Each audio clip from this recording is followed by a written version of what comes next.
out with my wonderful new friend, Contra. Contra, how are you doing today? Hey, I'm doing great. I'm happy to be here. Very excited to watch these two amazing teams play. And I'm also really excited because this set on the Dead Dog Saloon is so fast paced. It's so just fun to watch and to cast. And we do have Nightlight here on the Pinhead. It finds the box very early. It's going to be a chain hunt like 15 seconds into the game. They do have Bamboozle to help out with that main building, which is a bit of a pain on this map at times. And Painrez and Noed in his back pocket if it comes to the end game. So I think this build is quite good. What do you think about the perks and add-on choice Nightlight's bringing? I think they are also quite good. You know, that deep wound effect is going to be incredibly helpful for our Pinhead. Along with that extra chain, finding the ace here pretty early on, if they can get a quick down, that'll be an excellent start for them. Staying here at this structure. That was an unfortunate missed chain, so the chase onto Marco will continue, but Nightlight does hit this chain, and I don't know if Marco can make much else unless there's a hit tank that comes in from Pedro here, and it looks like Nightlight will have to hit through that. Pretty good altruism by Calamity here, keeping Marco alive for a little bit longer. Does drop that Shack pallet and is able to narrowly make it. Soul Vault looked kind of funny, but they were hit by the chains, and Marco is lasting quite a bit here. And you just gotta hope that because Pedro came in for that hit, we gotta hope, at least if you're Calamity, that they have gen progress to show in light of that hit tank. But Nightlight does hit Marco with another chain here, and this, I believe, is certain death. Yep, he's just going to the corner and try to die as far away from the gen as possible. And I predict we're about to hear 1 or 2 generators pop. Yeah, I think you're right. I think there's definitely 2 gens out there. There goes the first one. 1 hook, 1 gen. Pretty even trade, but Killer still has a lot of work to do here, and Calamity knows exactly what they are doing. Calamity, very well seasoned team. They've been playing for quite a while, and I wouldn't be surprised if this ends up being a pretty close matchup between these 2 teams. Yeah, I definitely agree. Calamity is very, very strong. Eternal, of course, is very strong. Just a legendary team on the scene. And we do see the second generator pop here. But yeah, I do think this matchup will be very, very fun to watch. They should be pretty close, at least relatively here. It is important to note that I believe Pinhead here, the Cenobite, is Eternal's pick. So we might expect Eternal to be a bit more comfortable in this set than the other one. But we do have Nightlight here. It looks like confirming second stage on a Marco. He knows where everybody is. He knows 2 generators popped, and he sees somebody rotating down the side of the map there, and does catch Pedro over here as well. And I don't think this second stage will happen. They're both here for the double save, not able to get it. But he does get the tag onto Obi and Pedro, and Marco is running for dear life. So I think Nightlight is going to go for this tunnel here. Does put Pedro, or not to deep wound. Well, he did put him to deep wound the chain, and then now he goes down. And I think he's going to opt to slug and go after his tunnel out. And if he can get Marco dead in a reasonable amount of time, this could be a good result for Nightlight. But also keep in mind, if he doesn't, and the survivors do get all these gens done, he does still have that little cheeky Noed in his back pocket. So I do think if this chase goes fast, this could be a good result for Nightlight. Yeah, absolutely. And leaving that slug down on the ground, just exerting a little bit extra pressure on our survivors. But Adam's already been picked up. We do have some good progress on gens, and the Adam is going to get a good reset here. This gen just about to pop.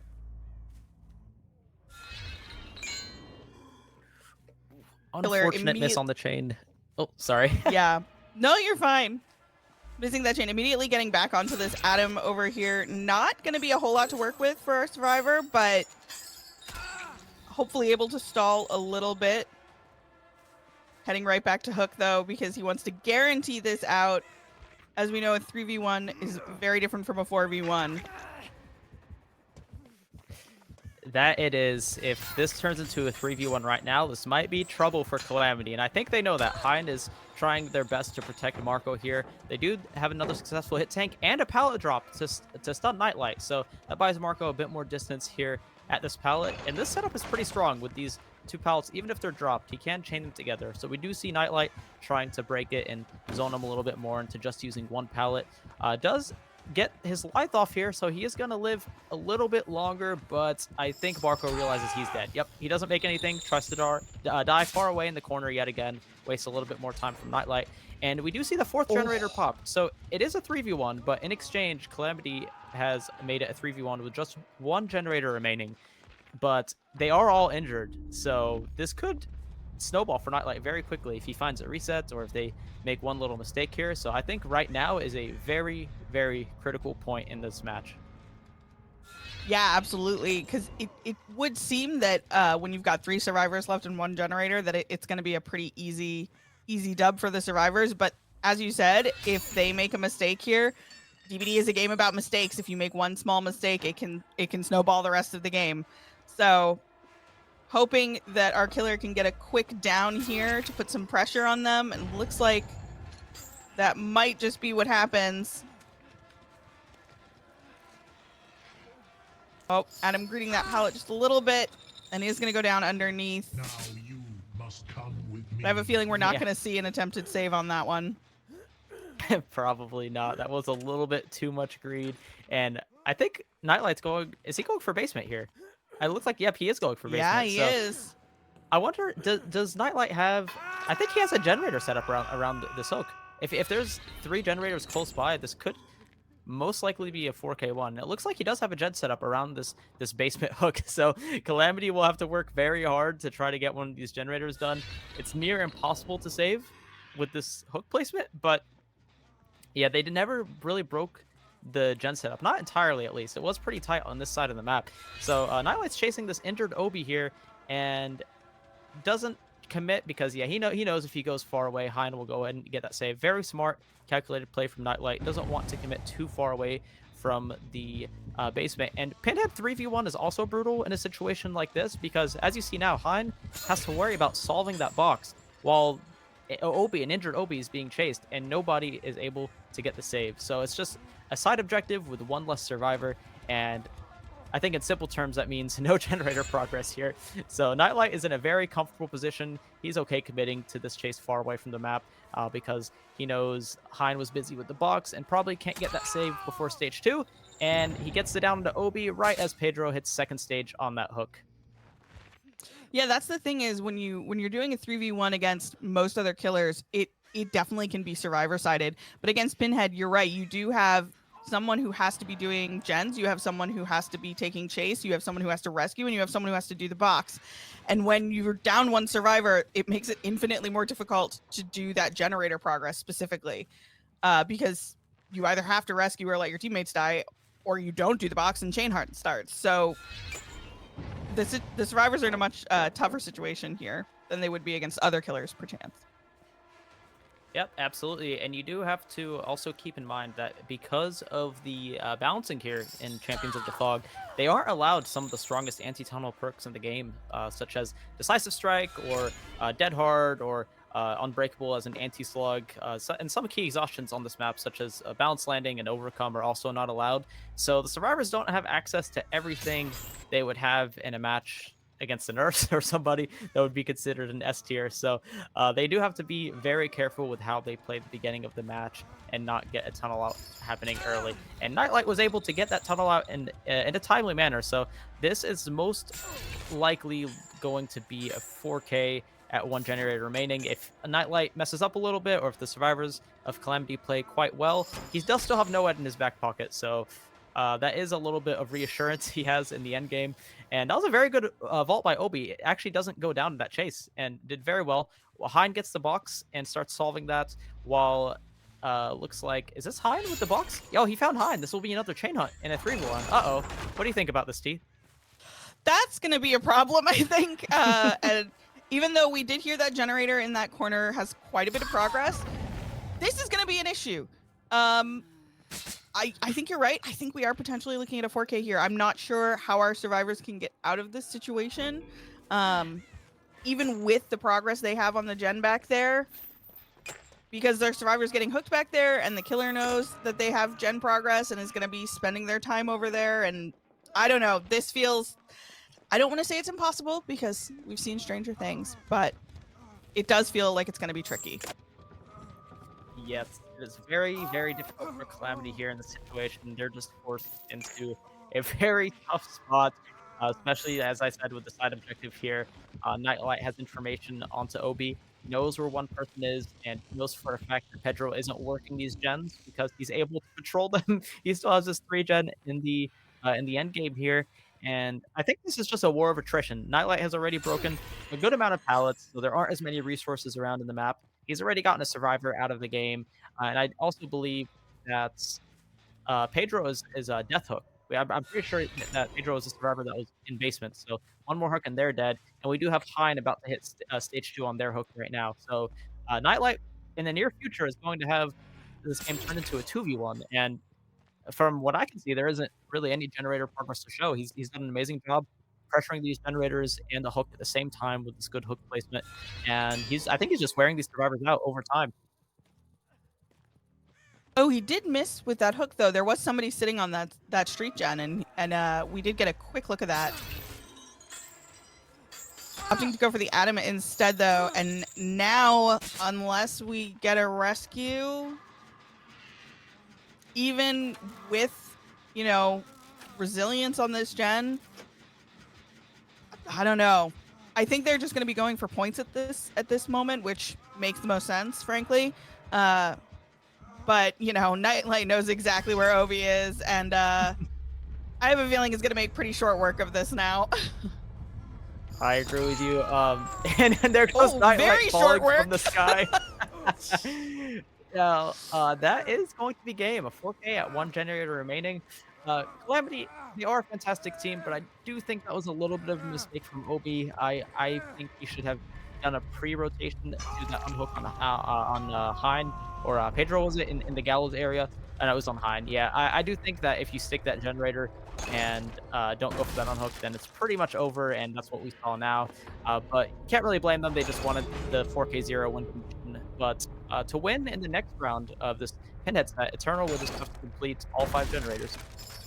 Or, sorry, they'll have to get hit points. You know, all right, everybody, welcome back to the second half of set number 1 with Calamity versus Eternal. This time, Calamity on Killer. Obi specifically going to be playing Cenobite here, back on Dead Dog Saloon. What do you think, Contra? I'm thinking I like this build variety we're seeing from Obi. They do have Hex Rune, pretty expected, but they're also running what is that perk called? Crowd control, Hex crowd control. That'll block window vaults after the survivor vaults it. It's like a manual bamboozle. That's very interesting. I wonder if that'll be more helpful for the main building than bamboozle itself. But we do see Obi find Ivan here solving the block, so not quite able to interrupt it, but they are going to take the first chase on Ivan here, and they are going to hit their first chain of the match. And Ivan here is pretty close. He's got a strong setup. He has that window next to those breakable walls into main building and a couple pallets nearby. So he does have a good setup, but he is going to take the first hit. That is a relatively early tag, but that does give him the distance to go, looks like, to the back of the main building here. And Obi predicted that head-on from my gosh. so perfectly.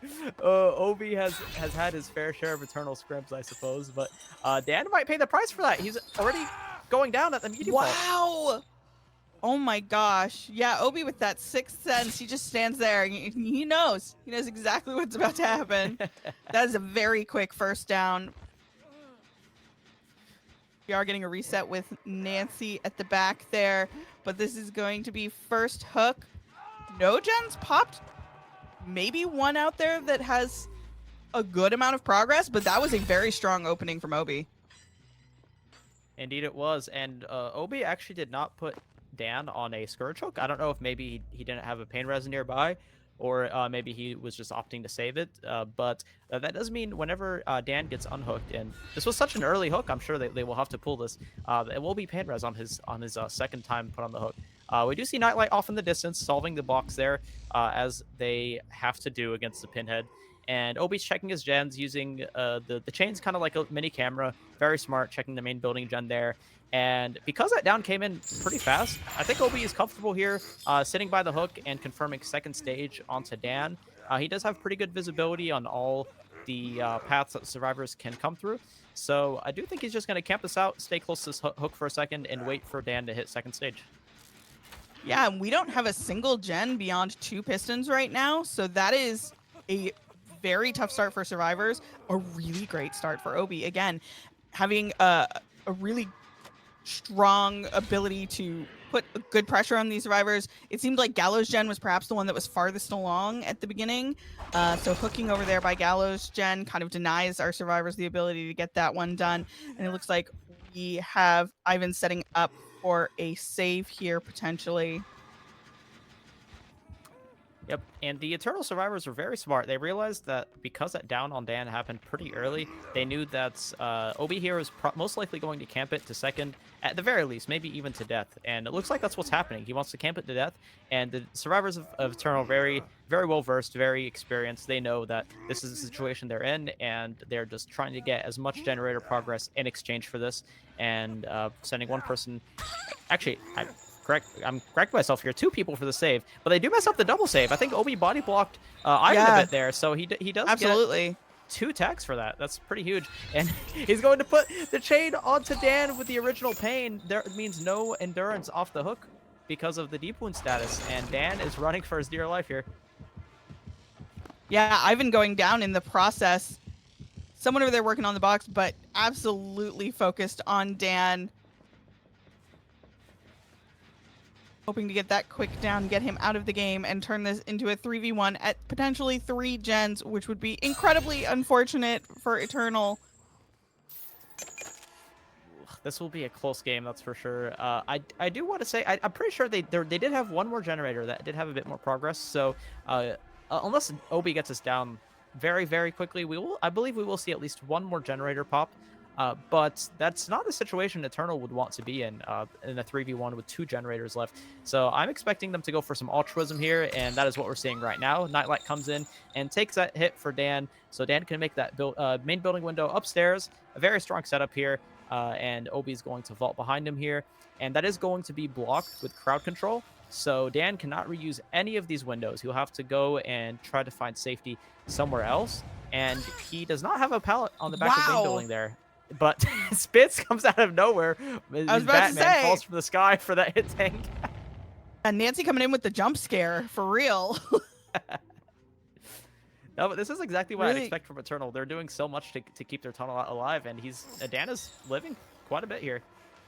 Yeah, I thought this chase was going to be over quite a bit sooner than it was, but yeah, the hit tanks and the body blocks and Eternal, I mean, it's Eternal, shouldn't be doubting Eternal. I shouldn't be doubting Eternal. They're incredibly good at this game. Indeed. And oh, hey, I think Obi's taking Dan here to a Scourge. He knows he didn't use his pain res on him first, and that interrupts the first gen from popping, most likely. I believe that is the one that was closest to popping because pain resonance hit it. So that's a pain res on Dan's 3rd hook, and we're in a 3v1 at 3 generators remaining, and a chain hunt's gonna start. So this is looking a little bit difficult for the Eternal Survivors. I really think this is anybody's game here. I think this could go either way, but Eternal will definitely have to work for this win. This tunnel out happened pretty early in correlation to the gens as compared to the last game. So Eternal is going to have to clutch up, try to pull some miracle off to meet the win condition here. And I think if any team can do it, it's Eternal. But obviously, you should not count Calamity out. Obi has been doing a fantastic job this match so far, playing the Pinhead very, very well. And like I said, this is anybody's game. And Obi is looking for somebody. He's convinced somebody's stealthing here, perhaps the person that was working that gen here in the Deep Gallows, and is going to lay down a kick on this. And this is hard to say. What are your predictions for this, T? Do you think this could go either way? Do you think that Obi's got this in the bag? Honestly, I think you're right. I think it could go either way. And frankly, these are the matches that are the most fun to watch, is when it's very, very evenly matched, and it really is going to come down to like some of the micro decisions that each side are making. Obi is playing incredibly well, but Eternal's ability to keep Dan alive as long as they did definitely shows us that they are not messing around either. So I think either side could take it, but I do think Obi is in a very strong position here. Yeah, I definitely agree. And one thing that's very good from the Eternal Survivors we just saw from this last minute or so is none of them being found. They were in position to work through gens while that box was being solved. So they were stealthing very, very well, not giving Obi any free hits or any untimely chase. And now they're all rotated. Ivan is doing the box. We do see a generator pop in the distance, and we do see, I believe, a chase starting. I think he saw Nightlight over here, but no, there's Ivan here. But Ivan has the box, so if Ivan gets down faster, that'll be a Ooh. chain hunt right now, which might make it very difficult for Eternal to pop that one more gen for the tie condition. But Ivan does have the main building. Very strong setup, but it is crowd control, so he can only vault each window one time here. I believe he does use his Lithe there and does make it to the back of main building yet again. And he knows that it's going to be blocked because of crowd control, so he's just going to play distance here, go back around to the main building, and I believe he's dead here. He should not be able to make anything, and does get an unfortunate medium vault there, and we do have a chain hunt starting. We are at one generator remaining, so correct me if I'm wrong here, but if all the Eternal survivors just drop dead right now, this would be a tie. I believe that is correct. Yeah, I think you're right. It would be a tie here. So this is kind of not do or die, but there's definitely a potential for Eternal to come out on top here if they can get that last generator done. Absolutely, yeah, it's all in this end game here. See if they can pop one more gen. But I will say that one thing Eternal has going for them that Calamity did not in the last game is the gen split. It is a little bit more, it's still a bit of a 3-gen compared to the last game, but I do think the way they're organized is a little bit further away from basement, and we do have access, closer access to the main building, at least, from a couple of those gens. So Obi still has a good generator split here, but I do think Eternal can do a little bit more with the positioning of these gens. And they are going to take this chase onto Nightlight here, pretty far away from the gen setup, but Nightlight is going to run to main. And I just don't know. This is kind of a similar situation as last game. A lot of the resources are getting expended. Obi has crowd control, so they can't abuse the main building windows. So this is, again, a war of attrition. And Nightlight is going to die very far away from the gen setup here. So I wonder if we're going to see the Eternal survivors doubling a generator in the distance, perhaps to pop that last one. But we'll see. I think that's Ivan there, so they're not doubling. And Spitz went ahead and got the box. So the generator is not going to be popping just yet, at least. But they are doing their due diligence here, getting their tasks done, getting rid of the box. And this hook and pain res does come in on to Nightlight here. And Spitz is back on that Gallows generator. And it looks like Ivan is stealthing for an unhook here. Yeah, I mean, the one thing that Eternal also had going for them is that at the end of the last match, Calamity's survivors were all injured and they really weren't able to get a reset. But at the beginning of that chase with the Claude was already reset. The Ivan was good. Ivan was reset. And as soon as they got Spitz off hook, Spitz also got a reset. So even though it is a fairly similar endgame, having those resets is really massive because it means all the chases that they're going to take can last, quite a bit longer. Yep, you're absolutely right there on the little slow vault because of the chain from Spitz there. And does take the hit, but doesn't get full distance because of that last chain attached to him. And he is going to have to play this pallet here by the Gallows. And does win a 50-50 on that vault and gets his Lithe off, I believe. So he is going to make some distance towards the Killer Shack. And I think Spitz right now is just trying to die as far away from the gens as he can. He knows that if he dies in the gen setup, it's going to be very big problems for Eternal. And just trying his best to win this pallet here. Playing it very well. Obi's going for some fancy mind games here. And Obi does come out on top. Spitz does go down in that pallet. And, oh, do I see a little Ivan with Sprint Burst hovering for a pallet save? I wonder if this is going to come in. Pallet save also has a flashlight on hand as well. So 2 potential options here. As long as he doesn't get caught. This is so intense. He's looking around, and I think he's opting to just leave him on the ground. He doesn't want to risk it. Yeah, this gen back here in Deep Gallows does have some good progress on it, but I think this is going to be, like you said, I think this is going to be a lot of cat and mouse, a lot of back and forth. I think we're in for a pretty slow end game, potentially. Yeah, I think you're right. And honestly, that's what Eternal has to do, and I think they know that's what they have to do because 1 quick down or 2 free tags given to Obi could very easily turn this into a snowball, and he could just chain one down to another, and then it will be a 4K at one generator remaining again. So I think Eternal knows they have to play this calm and collected and just attack this and not be overly aggressive here, because if they give a little too much, then they will just die. And they can't do that, especially in the 3v1. So they're going to play this slow. We do see Ivan pop his sprint burst, maybe trying to bait OB all the way over to the water tower area. And this generator deep in the gallows here is still regressing because nobody's able to rotate and work it. And he's able to just watch over all of these by standing on top of gallows. You know, earlier I said this generator setup isn't as good, but you could debate it's even better because he can just stand on top of the gallows and see everything from this elevated area. So Obi is actually also in a very comfortable position here. And yeah, Eternal will just have to play this extremely slow to, you know, have any chance at making a comeback here. Yeah, absolutely. But comp survivors are very good at kind of assessing the situation and figuring out how to play. And you're right, they do need to play this very slow. It's going to be about being patient and not making any moves that could, you know, put any of them in particular danger. You know, logic says that as long as the three of them stay up and aren't getting hooked frequently, that, you know, they should be able to get it done. Especially with the new gen regression tools that were implemented in the patch a little bit ago.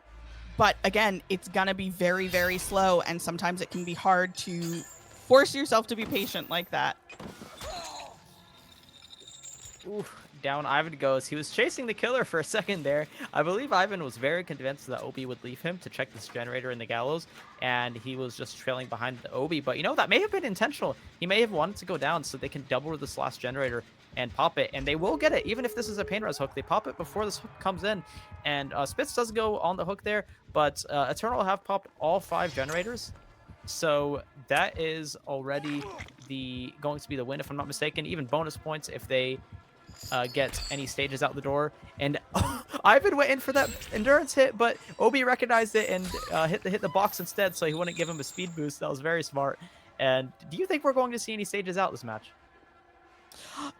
I think it's doable. I mean, I think they could get 1 out, maybe 2. This is a very strong team. They've been really good at playing altruistically for each other. They've already met the win condition, so you know, they absolutely could try to get at least 2 people out. I think 3 would be asking a little bit much, but it's not impossible. I think we're at least seeing a 2 out here, though. Yeah, I think the most likely situation is 1 or 2 survivors getting out here, which is an amazing improvement from what I thought this would be. I was almost sure this would be a 4K1 at one point with that gen setup and the amount of pressure Obi had, but Eternal just shows that they can bring any situation back. That was such an unwinnable situation, and they turned this around. They popped this last generator, and they will be getting 2 survivors out of the door, it looks like, assuming Spitz makes it back to that exit gate. So this was a very good showing by both teams. I think Calamity and Eternal played the set very, very well, but Eternal does come out a little bit more dominant here and is able to get, 2 survivors out the door. That'll be a total of 3 stages out. Yep, that's going to be 5 gens done, 2 survivors out. All right, everyone, welcome back to set number 2 of the highly anticipated Calamity versus Eternal. This time we have Calamity killing first. Obi going to be on Dredge here on Midwich, and this is going to be a mirror matchup, so we will be seeing the same thing from Eternal next round. Contra, how are you feeling about this Dredge matchup here? I think we're about to see a very entertaining game. Obi just proved themselves to be a very good and strong killer, especially in M1 chase. And we do have Eternal here on the survivor side. Of course, 4 insane individual survivors and even more insane on the team on a set that's very much focused on both, actually a mixture of both chase and comms and positioning and strategy. And this is just a classic set. I feel like as soon as the Dredge got added and had a little bit of time pass in the comp scene, I think it really got figured out what this killer actually is, and it's just fantastic. We do see the first hit come into Nightlight there, and I do think a lot of how these Dredge sets go kind of relies on this first chase. If Nightlight can last a very long time and the survivors can pop a lot of generators in exchange for this first down, the Dredge doesn't really have a lot of that same power a lot of these S tiers have to make a lot work in the end game. But Nightlight is playing this very well, and we will see the chase continue. We do see Dan there, I believe, hovering in maybe in case in case Nightlight needs a hit tank there, and Nightlight does make it to this God pallet, and down that goes.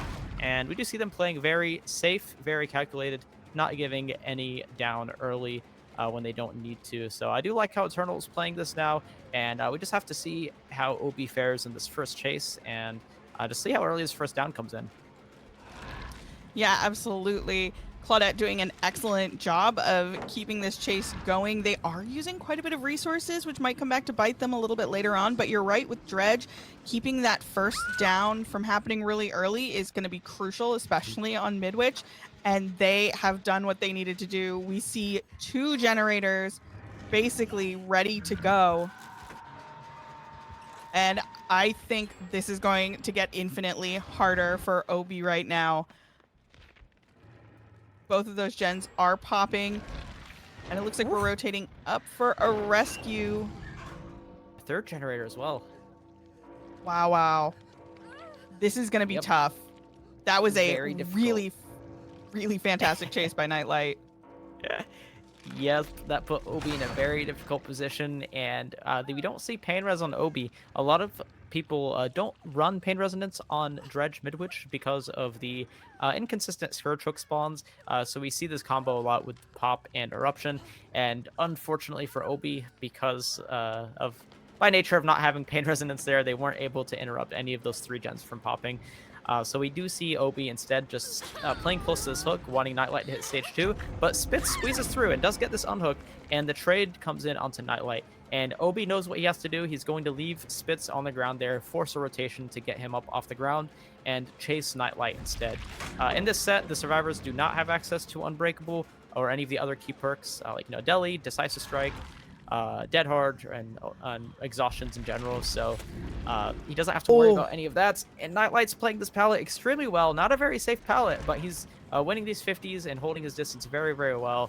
And we do see Nightfall come in for Obi here, so this down should be coming in pretty soon. Obi will be able to use his power very often, and down goes Nightlight, and he will be going on his 2nd hook stage now. And during that time, we do see Spitz picked up off the ground and now fully healed. And we still do have a bit of Nightfall left. Yeah, again, a really strong chase from Nightlight. Just dragging it out as long as they can, giving their teammates enough time to get a couple more generators in potentially. 1 definitely ready to go. Although with that reset, the odds that there's an additional one are fairly low. Now going to be up to the Nancy to take chase a little bit here, but heading right back to Hook. And they are going to be doubling up on that gen. This could be over very quickly. Yes, this could snowball. We do see the down on the Spitz come in. A little micro fake by Obi with that lunge was very good. And he catches this rotation from Ivan perfectly. And I do think he will be able to not get this unhooked for free. It will be a trade. That was almost frame perfect. Obi was able to interrupt that. And if Obi plays this right, this will be a death in about 10 to 15 seconds, presumably. So we'll see if that turns things around. That Nightfall was able to snowball quite a bit and give Obi a couple slugs here. And down goes Nightlight. That will be a death at 1 generator remaining. Yeah, unfortunate. Just gamble didn't quite pay off, vaulting back into Dredge there. They do manage to get a pickup, though. However, 2 people are injured. So this, again, there's still pretty big potential for snowball here, especially with the mobility on Midwich. Heading back over to this gen, though, because they know that this is the one that they've been working on, the one they're going to try and pop. Finding Ace and going to be taking chase in this downstairs science room. Not the safest palette here against the Dredge, but yep, Obi is just going to break. He knows this will be a guaranteed hit onto Dan, and Dan will take that hit and use his distance to make some more safe setups down there on the left side. And Obi just opts to drop this chase and pops that generator up the stairs there, which is a pretty good decision to get some more generator regression, and also puts down Eruption on that gen. But he does find Dan rotating back to that generator, I believe. He did catch him out a little bit, and Dan loses a 50-50 and goes down, and that's another minus 10% on that generator Obi just kicked thanks to Eruption. And that will be the first hook onto Dan, and the other two survivors don't seem to be on any active gens, so this could be the turning point Obi needed after Nightlight died.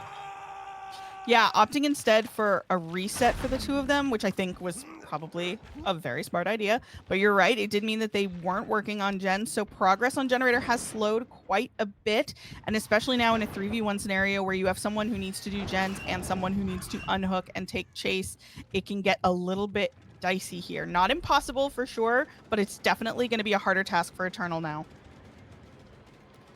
Yep, you're absolutely right. And we do see Obi find Spitz there running through the courtyard, and he's going to place his remnant on the other side there. I think he waited to hear Spitz vault that there and teleports back. So very smart play by Obi there, knowing the weaknesses of all these tiles and using Nightfall to its potential. He is going to put Eruption down on this generator and come back to this hook, and does find them easily thanks to the Killer Instinct from Nightfall. And it's Dan once again. He only has a couple pallets here, but they aren't the safest, especially with a Nightfall Dredge. One very small mistake, and Dan will be going on to his second hook stage, which looks like it should be happening relatively soon here. Just 50-50s at this point, and Dan will eventually lose. So he goes down there, and that will be another hook onto Dan. And they are resetting again, so still not much generator progress. And if Dan dies on this hook, or if they unhook him and he goes down again quickly, this could, in theory, be a 2v1 with still a generator remaining. So if that does happen, then we could see Obi even secure a 4K here if things go his way. But again, I do think this is anybody's game. I still think this Eternal Survivors do have a chance at getting these generators done. It just really depends on how these future chases go and if Obi catches a rotation like he did with Ivan earlier. Yeah, absolutely. Eternal does still have quite a bit of work to do, and they kind of have to decide at this point, what are they going to be prioritizing? Are they going to start prioritizing, getting these gens done, or are they going to continue to prioritize resetting, which in some cases is very helpful, but if they can keep getting this ace down and eventually get this ace out, the resets aren't going to matter that much because it's going to be a 2v1, which is going to be infinitely harder for them. So at some point, someone needs to be on gens doing something, and when you're in a 3v1, it can be really tricky to make that happen. Yep, and Obi once again interrupts that unhook almost at the very last second and forces a 1-for-1 on Ivan there. So he's down at the hook, and now Dan is dead. And he did have a bit of a 3-gen. He was able to look at 2 of his 3 gens and know that they weren't being progressed. So because Obi knows that, he might check this last generator. Yep, perfect game sense. He knew exactly where Spitz would be. He'll check on this generator, hit it with Pop Goes the Weasel, and continue the chase on a Spitz. And that's just where the experience comes in. You can tell Obi knows his Dredge, knows his Midwich. He knew that this was the right place to be at the right time. And this is really, at this point, just over as soon as Spitz goes down. In this 2v1, there's really no hope anything else can be done. So I think Obi played this very, very well. He played into these mistakes and punished the survivors for every failed rotation, every untimely 1-for-1. And I do think those mistakes and advantages he held over them did add up over time. So looks like Spitz will be going down here, and yep, that will be a 4K at 1 generator remaining. Yeah, what's funny to me is at the beginning we kept saying how, Dredge really needs that strong early game, and, kind of as the game goes on, he can become a little bit of a weaker killer in endgame. However, this game was exactly the opposite of that. Had a little bit of a tough first chase on Nightlight at the beginning, but once they got their footing, really able to capitalize on the mistakes, as you said, that the survivors were making, put a lot of pressure on them, and ultimately, really, really, really solid gameplay by Obi.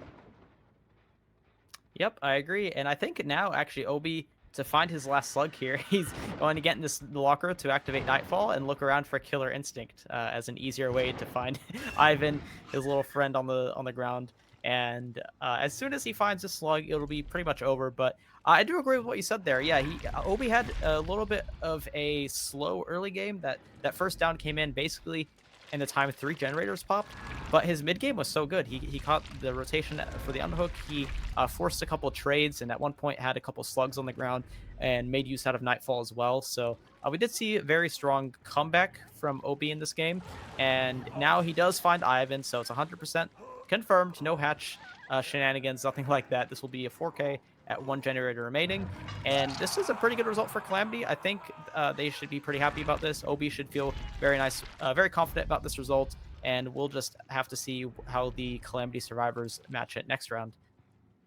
Yeah, I also think this match was a really great reminder to even people who just play in pubs that, you know, giving up is never really the thing to do. You can always kind of find a way to make it work. This felt pretty difficult at the beginning of the game, but like you said, Obi's mid game was just incredibly strong. So, you know, just a reminder that sometimes it looks rough in comp too, but they can pull it back out, and so can you. So that's your PSA for today. You guys are great. Very motivating, T, but also, yeah, you're absolutely right. Yeah, don't give up. There's always a chance to come back. Always, you know, some chance that you're just so good at the game, you come back from an unwinnable situation. And Obi proved himself. Very, very good showing. And we'll see what Calamity does next round. And all right, everybody, welcome back to the second half of set number 2.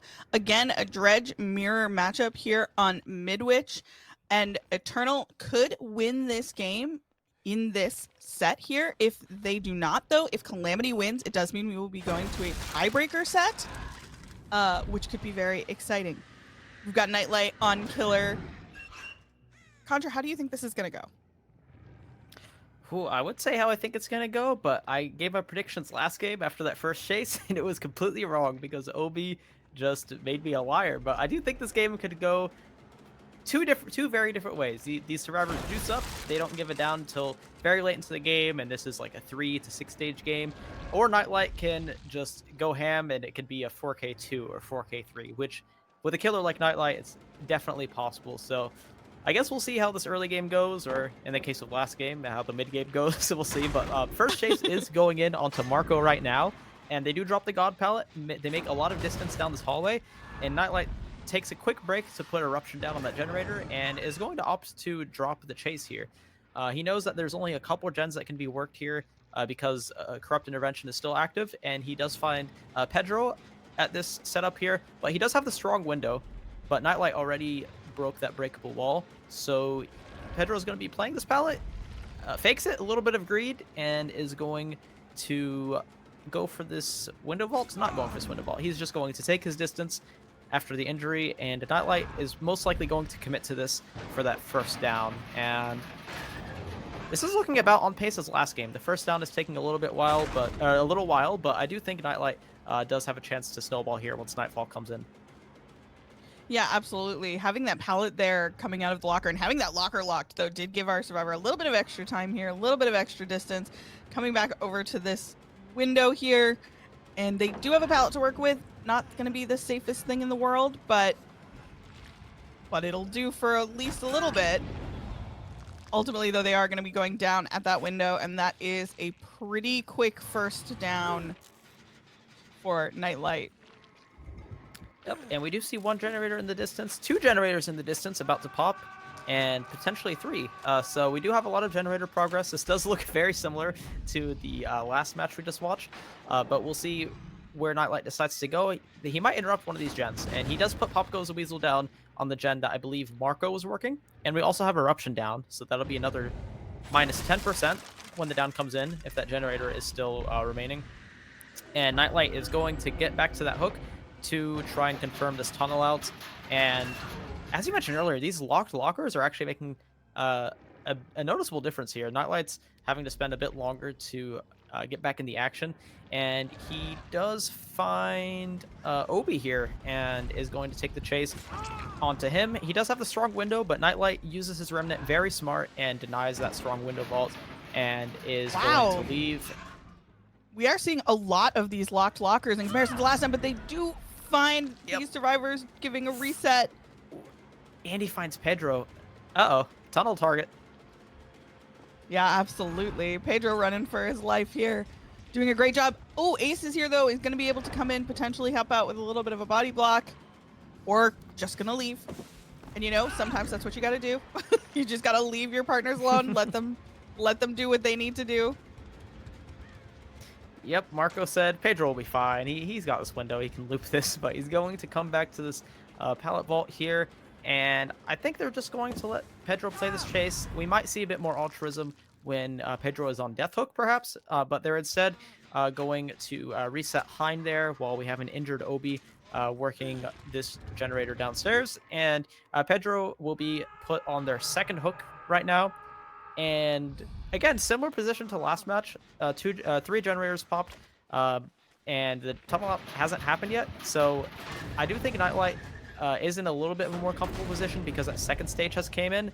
But they do get a successful For the People. Marco uses For the People onto Pedro. So that means Pedro can hide or get found and just last longer and chase. So this tunnel out isn't going to be happening, at least not in the immediate future.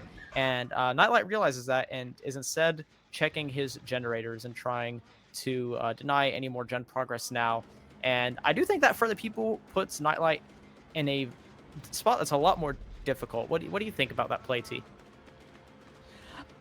Yeah, absolutely. I do think that Nightlight is in a very strong position here still. However, if our survivors can manage to get one more generator done while they still have 4 survivors in the match, that would be really, really big for them. I think right now we are still in a pretty good position on both sides, considering that tunnel out still hasn't happened. But, you know, these matches can change super, super quick. It only takes a couple mistakes on either side for it to snowball in one way or the other. Yep, absolutely. And Hind does get hit there in the courtyard, and Nightlight is going to put down Pop Goes the Weasel and Eruption down on this gen. And this is good for Nightlight, but at the same time, I feel like it's going to be very difficult for Nightlight to get this 4K at 2 generators when there's 4 survivors left in the match. As long as Pedro still draws breath, this might be very difficult for him to pull off. And I think his best bet here is just to find Pedro and try to get a survivor out of the match. If he can get an elimination right now, I do think Nightlight might be in a good spot, because off in the distance we do see the survivors resetting. So chaining slugs is less and less of a possibility as those heals are coming off. And I think Nightlight is just trying his best to make something happen here. We do see this down come in and proc Eruption on 2 different generators, and he does catch a survivor here, an injured Marco. So I do think having 2 slugs here could be good, but I do feel like Nightlight needs a little bit more with 4 survivors remaining. Yeah, it feels like at the beginning of this match, it felt fairly calculated. It felt like Nightlight was like very much in control of what was going on. And as the match goes on, I feel like it's starting to feel a little bit more frenetic. Like he's just, like you said, just trying to make something happen here. Because Calamity is doing a fantastic job of kind of countering everything that he's doing, of keeping each other up, of keeping each other, you know, picked up, of working on these gens kind of slowly but surely, you know, exercising that patience we were talking about in the last set. So this is going to be really, really rough. Looks like he's going to be going for Pedro, though. He knows that he's got to get him out this time. And he is going to take a tag at that pallet. Oh, this could be lights out for Pedro. Oh, I do think this is a very critical point in the match, Oh! but we do see the 4th generator pop. Hind does take the down for Pedro, so he's not going to die just yet. But that is, I believe, tie condition meant. That is 4 generators have popped for the Calamity survivors. So that means really, like, especially because it's still a 4v1, I do think that they have a decent chance at getting this last generator done. They have a very good shot at taking the set point for this if they keep playing this clean and this calculated. They've been putting Nightlight in a very difficult spot. Like with keeping the Pedro alive was a fantastic play. They executed it perfectly and are able to keep this a 4v1 for a super long time. And Obi wins that pallet vault, and now Nightlight doesn't have really like anything. Like he has 4 survivors injured, so he can chain slugs here, but all his slugs have been picked up off the ground and they are resetting. So I do think Calamity is in a very good spot right now. They came back from this very, very successfully. Yeah, I feel like they, like, in terms of getting outs, there's the potential to maybe get somebody out of this match, maybe 1 or 2 people. They've just been doing an excellent job kind of resetting and picking each other up, and Yeah, I don't know. I wouldn't have thought that they'd get any outs from this game at all, but it appears as though that might be the case here. They've played incredibly well. They didn't let the pressure that Nightlight was trying to put on them get to them, and they've just played some really clean Survivor gameplay. Yeah, I agree. And again, these locked lockers are giving these survivors that bit of extra distance to pre-run and pre-leave and make it somewhere safe. And I do think that's also done a bit to keep Nightlight under control. He's not really able to find anybody super off guard, especially with those lockers delaying him a bit extra. So he is going to take this hook onto Hein, but a little cheeky blind coming in as he's hooking, and Nightlight's just going to teleport away as they instantly unhook Hein. I think Nightlight, with his experience, can identify that was most likely a bait, so they can finish this last generator and keep him busy there up the stairs. And Marco is going to force locker here. Very smart play.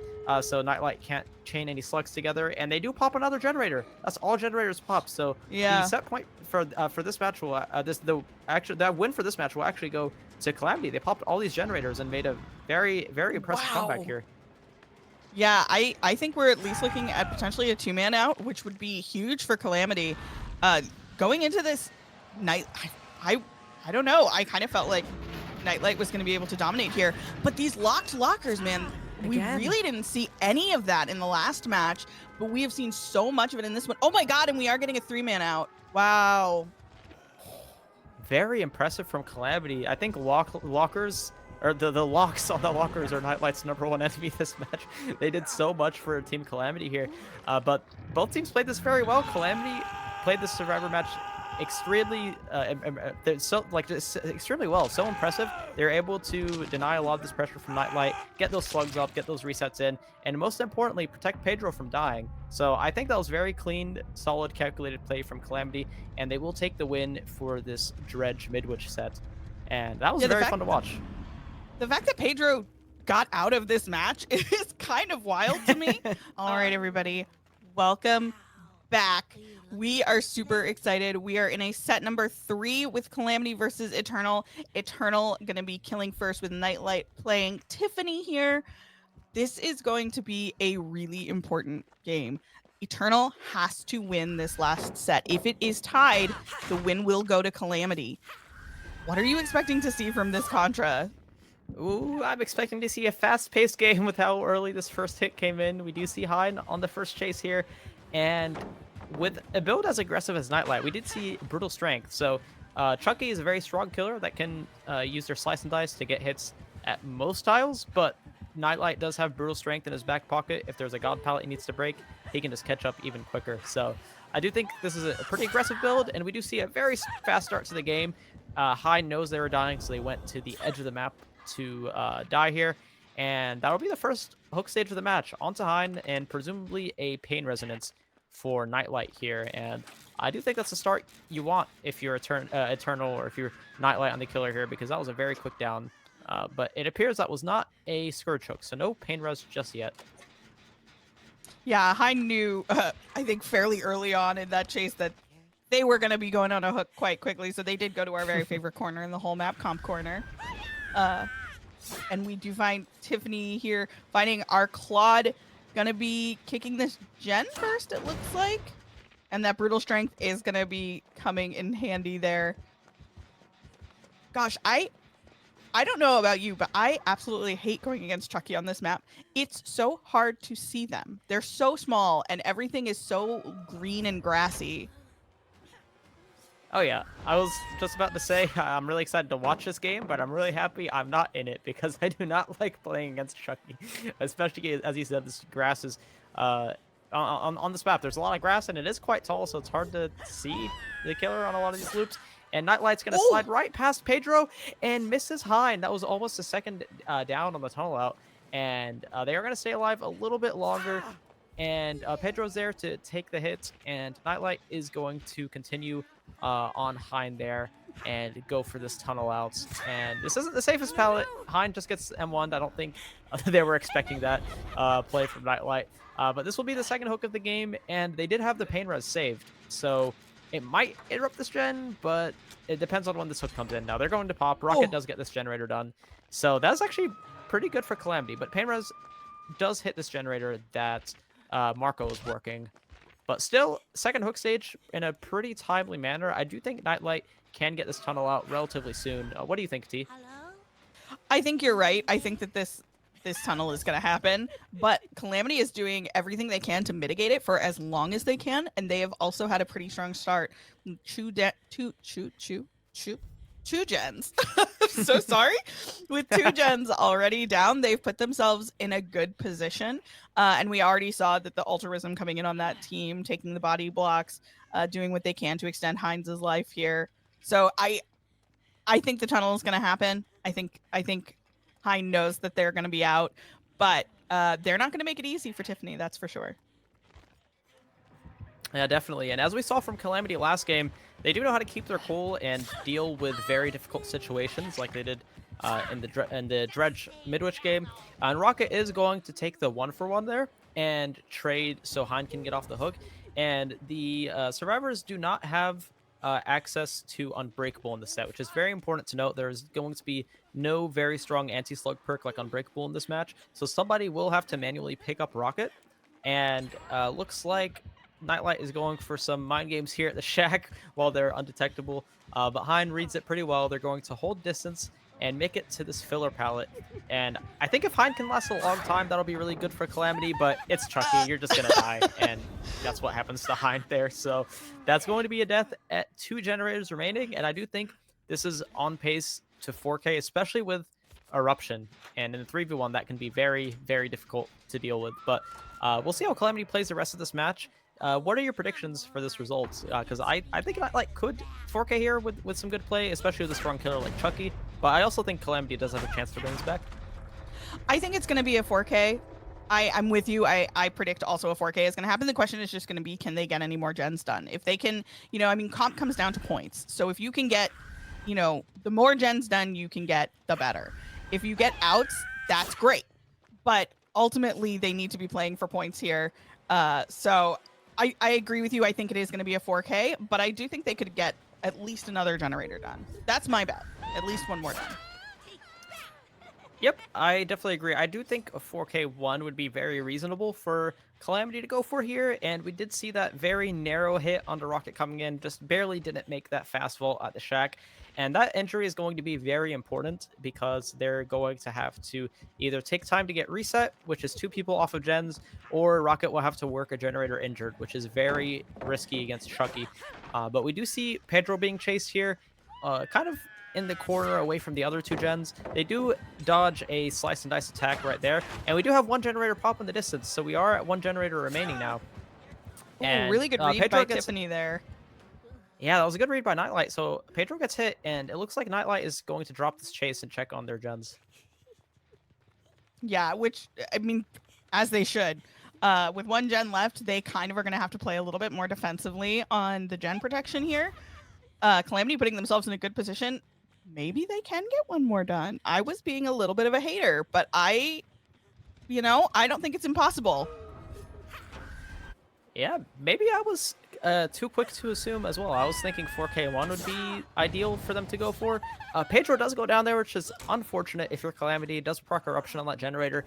But I think right now the name of the game isn't looping and staying alive in chase. I don't think it's about how long it takes for you to die. I think it's about where you die. I do think if the survivors are taking these chases far away from the gen setup, especially with Chucky being slightly slower, 110 movement speed, and just for the most part basic in terms of mobility, I do think that Calamity does have a shot at getting this last generator done.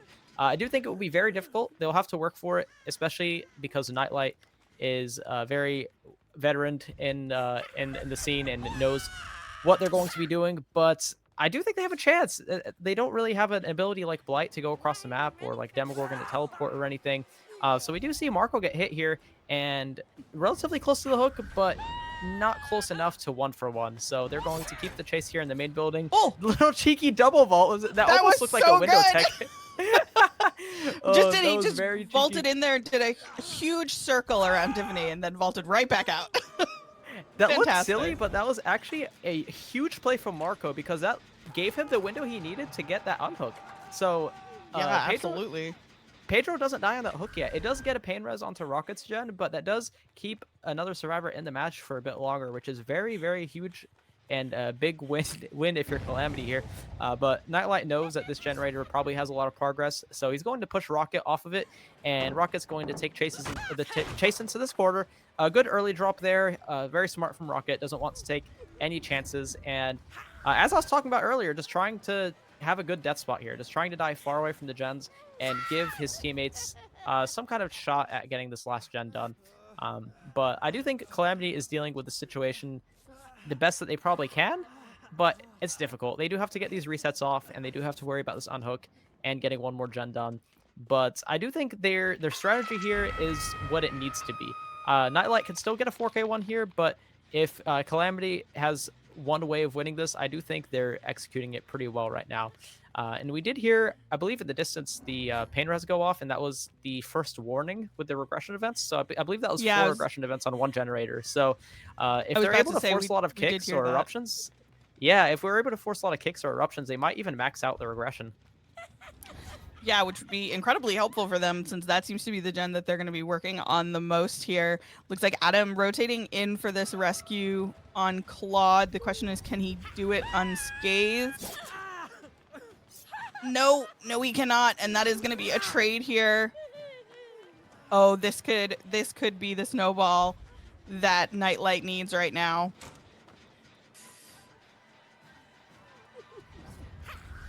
Little chuck spots, as some might say, and very clean down from Nightlight. Wow. Nightlight is just so aware of the situation and knows what to do. And I do think, I want to hear your thoughts on this, T. I do think the reason this happened was because Nightlight dragged Rocket, was it Rocket? I think it was Rocket. He dragged Rocket all the way from the corner to that hook next to the generator. And I think if Nightlight didn't do that, the snowball would be much more difficult, because he just had those survivors in his area of interest. Yeah, absolutely. Absolutely. I think that is exactly why this has become infinitely more difficult. It was a very, very smart move by Nightlight. And again, a lot of kind of patient playing by Nightlight as well, knowing what they need to get done. And oh, they do manage to get that hit on the ace. It was a really good try. But can they get anybody up? They can. But just delaying the inevitable. I think this is pretty much over at this point. And it is, but really, really well played by Calamity. Yeah, I do think they did. I liked their strategy there. They did have the right plan to get this last generator done. But I do think that the chases were going a little bit more in Nightlight's favor, and not completely the fault of Calamity survivors, because Chucky is just a very strong anti-loop killer, and Nightlight was hitting his slice and dice charges, so it was good play from Nightlight as well. But another thing was Rocket also not dying very far away from the gens. He tried his best to die in, as you said, that comp corner, but Nightlight was still able to put him up on this hook that he's right next to now, and that resulted in the snowball, and the game suddenly has ended. So I do think one little tiny mistake like that can still be enough to turn the tides here. But still, that is a good result for Nightlight. That is a 4K at one generator remaining. So I do think the Eternal Survivors have a good chance at matching this or beating it in the next round of this set. I agree. Calamity is going to have it all to do at the end of this set. But a really great showing by both sides. I really thought they were going to get that last gen done, so good on Nightlight with preventing that. Excellently well played by both sides. All right, friends, we are back. This is the second half of our tiebreaker set here. Again, we see Tiffany on Wrecker's Yard, and Calamity has their work cut out for them. We did misspeak a little bit in the last match. We had a little bit of a point mix-up. So the win condition for Calamity here is going to be a 4K at 2 gens, which is not going to be an easy feat. What are you expecting from this matchup, Contra? I think Yokat is going to have to play in a very unorthodox way. I don't think we're going to see Yokat play in a safe manner and go for a traditional. We'll probably still see a tunnel out, but I do think we might see a lot of slugging or just unusual things, because I don't think you can 4K to Team Eternal by just playing how you normally do. I think Yokat is going to go straight for the win and try to pull off like a huge snowball to get a 4K2, because as you said, if this set is even a tie, the whole matchup win will still go to Eternal because of their point lead in the other sets. But we do have Yokat getting the early hit onto Dan, and Dan is taking the chase over here on the right side of the map, and he does make a filler pallet, but will probably just have to try and win a 50 here, and unfortunately doesn't even have the room to do that. Yokat does a very good slice and dice and gets a pretty fast first down onto Dan, and it looks like Spitz and Nightlight are doubling this first gen, and that is going to be the first generator that pops for Eternal, and Ivan is halfway on the main building generator. Yeah, Eternal had a little bit of an advantage here because going into this, they know exactly what they need to do. And sometimes just having that knowledge can be the boost you need to get the dub. So Eternal in a little bit of a more favorable position here, but that was a pretty quick first down by Yokat. So hopefully they'll be able to make something happen from that. But these survivors, I think they're going to be fairly content to just let them sit on hook and do gens, frankly. Yep, I think you might be right. And although I understand why Yokat is doing this, I think normally this would be a fine play. I just don't know if Yokat has time to camp this to second with this 4K2 win condition. I do think he is going to have to leave this hook to try and make something happen, which looks like the case right now. He does catch Spitz out at that filler pallet there and does get the slice and dice hit onto him, but that does put the power on cooldown for about 10 seconds. So Spitz is able to get this unhook while they're on cooldown, and Yokat is going to take that slug and chase Dan here towards the killer shack. And remember, no unbreakable allowed, so Spitz will have to be picked up by somebody else. And Dan is playing it safe, drops the shack pallet there, and Yokat also brought brutal strength with them, so that'll be fast pallet break. And hopefully, if you're Yokat, you want to quick down onto Dan here, which is what happens. You know, Chucky's so freaking short, it doesn't have a red stain in the hidey ho mode. Dan gets misled a little bit and is going to be put on his second hook of the game. Yeah, this is a really great situation for Yokat in terms of this is really the pressure that he needed. But the question is it going to be enough? They do have a lot of progress on those two gens already. They are going to have to not let up for even a second because two of these gens will go. Yeah, suddenly Yokat is actually in not too bad of a position right now. I mean, we do see that other generator pop right there, but we do have Eruption down on this other high progress gen, and we have a Death Hook Dan sitting on his on hook there, who with one mistake could just die or get quickly tunneled off that second hook. So I do think one little misplay from Eternal could give Yokat a little window to snowball, but I think if Calamity wants to take this matchup win, that snowball is going to have to happen very soon, because we're probably going to see another gen pop in the relative near future while Dan sits on that hook. And I wonder if they sent a survivor to get this unhook. It looks like we see scratch marks by the bus. Looks like, I think that is Ivan getting the unhook there. And Dan will now be running for dear life, hoping for a long chase for his teammates here. Yeah, absolutely. But I don't know if there's going to be any such luck on that. A little bit of mind gaming here at the pallet. Unable to get that hit, unfortunately, but we do see that we are now at 2 gens remaining.